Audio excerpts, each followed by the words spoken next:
সবাইকে নমস্কার ও আদাব। আমার সকল ইউটিউব বন্ধুরা কেমন আছেন? আশা করি ভালো আছেন। আমরাও সবাই ভালো আছি। যারা এই মুহূর্তে আমার ভিডিওটি দেখছেন, একটা লাইক দিয়ে শুরু করবেন প্লিজ। আপনার একটা লাইক আমার জন্য অনেক মূল্যবান।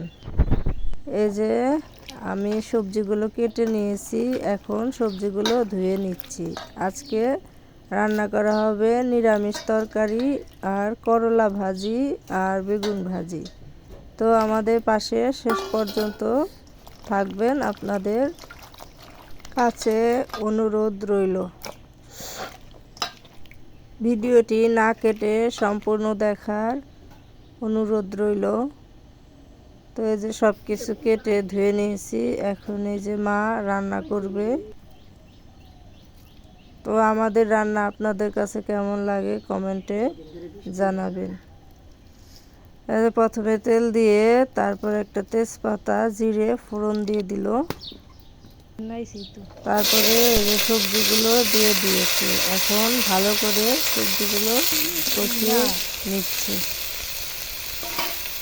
তো আমাদের ব্লগটি আপনাদের কাছে কেমন লাগে কমেন্টে জানাবেন, আর আমাদের চ্যানেলটি শেয়ার করে দেবেন যাতে অন্যরা দেখার সুযোগ পায়। এই যে তরকারি কষানো শেষ, ঝোল দিয়ে একটু ঢেকে দিয়েছে।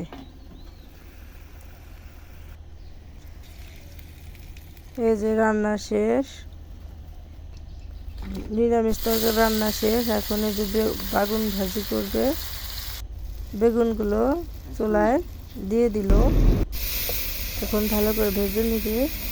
বেগুন ভাজা শেষ, এখন ফুচকাটা ভালো করে ভেজে নিচ্ছে। তো আমাদের চ্যানেলে যারা নতুন আসবেন, সাবস্ক্রাইব করে আমাদের বন্ধু হয়ে আমাদের পাশে থাকার অনুরোধ রইল। আর আমরাও আপনাদের পরিবারে চলে যাব 24 ঘন্টা পর। আমাদের জন্য 24 ঘন্টা অপেক্ষা করবে। এই যে আমি ফুল গাছে জল দিয়ে দিলাম, আর এই যে এখানে বাবা দাঁড়া ক্ষেতটা পরিষ্কার করে দিচ্ছে। আমাদের ধান পেকে গেছে, বাড়িতে ধান আসবে, সেই জন্য 2-8টা